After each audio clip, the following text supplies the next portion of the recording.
دیکھ لینا بچہ جو ماں کے پیٹ میں ہوتا ہے تو وہ 6 mm 7 mm کا بچہ، بعض اوقات کچھ بچے 3 kg تک ہوتے، 2.5 kg تک ہوتے، یہ سلسلہ 4 سے 5 مہینہ کے بعد شروع ہونا ہو جاتا ہے۔ بتاؤ لوگ پیٹ میں وزن کو لے کر کے وہ ماں کیسے کروٹیں بدلتی ہے؟ بتاؤ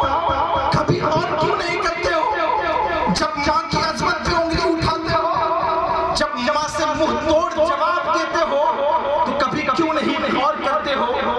کہ وہ جب تم 2.5 kg کے 2 kg کے پیٹ میں تھے، جب ماں تیزی سے چلتی تھی تو درد پیدا ہو جاتا تھا، ماں بیٹھ جاتی تھی،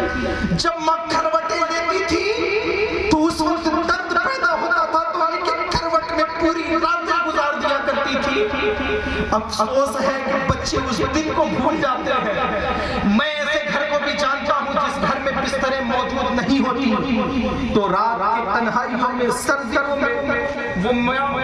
اپنے آپ کو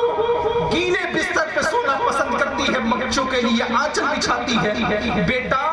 میں تجھے خبردار کبھی گیلے بستر پہ نہیں سلا سکتی، خود تو سو جاتی ہے، خود کبھی کلیجے پہ سلاتی ہے، کبھی آنچل پہ سلاتی ہے، کبھی گود اور بازو میں لے کے سلاتی ہے۔ افسوس کی بات ہے کہ آج جب وہ ماں سامنے ہوتی ہے تو بچہ کہتا ہے وہ ماں تو نہیں سمجھے گی۔ ماں جب ڈانٹتی ہے تو لوگ یہ کہہ دیتے ہیں ماں تو رکاوٹ بنتی ہے میرے کاموں میں جو کرنا چاہتا ہوں تو روکتی ہے، تو رکاوٹ بنتی ہے، تو چاہتی ہے کہ میں آگے ترقی نہ کروں۔ ارے جس ترقی کے تعلق سے معلوم ہے حضرت عمر فاروق نے کیا کہا کہ بچوں کی ماں کی خدمت کرنے میں، ماں کی خدمت جو بچے کرتے ہیں اور بچے جو ماں کی خدمت کرتے ہیں اور ماں جو بچوں کی خدمت کرتی، حضرت اس میں کیا فرق ہے معلوم؟ ماں بچے کی خدمت اس لیے کرتی ہے کہ وہ زندہ رہے جیے، اور بچے ماں کی خدمت اس لیے، باپ کی خدمت اس لیے کرتے ہیں کہ وہ مرے۔ وہ مقصد تو یہی ہوتا ہے نا کہ خدمت کر لیتے ہیں ابھی انتقال کر جائیں گے، یہی تو مقصد ہوتا ہے نا کہ ابھی جو ہے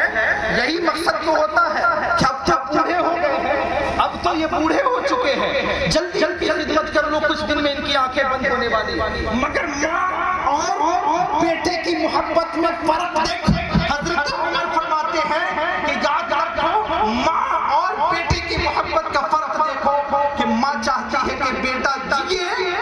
اور بیٹا چاہتا ہے کہ ماں مرے،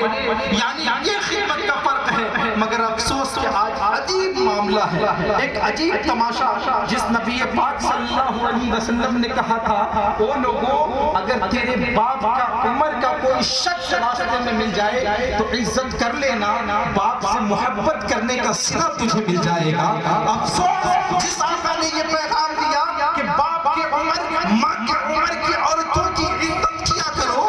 آج لوگ سگے ماں باپ کی عزت نہیں کرتے ہیں، آج لوگ اپنے سگے ماں باپ کی عزت نہیں کرتے ہیں۔ افسوس کی بات ہے، میں چیز کہنے میں ذرہ برابر بھی ہچکچاؤں گا نہیں۔ وہ لوگوں آپ اگر پریشان ہو تو یاد رکھو کسی دروازے کو کھٹکھٹانے کی ضرورت نہیں ہے۔ آج اگر پریشان ہو اٹھا کر کے دیکھو، بہت ساری حدیث پاک موجود ہے ماں اور باپ کے تعلق سے۔ آپ اگر پریشان ہو تو یاد رکھو اگر بیمار ہو تو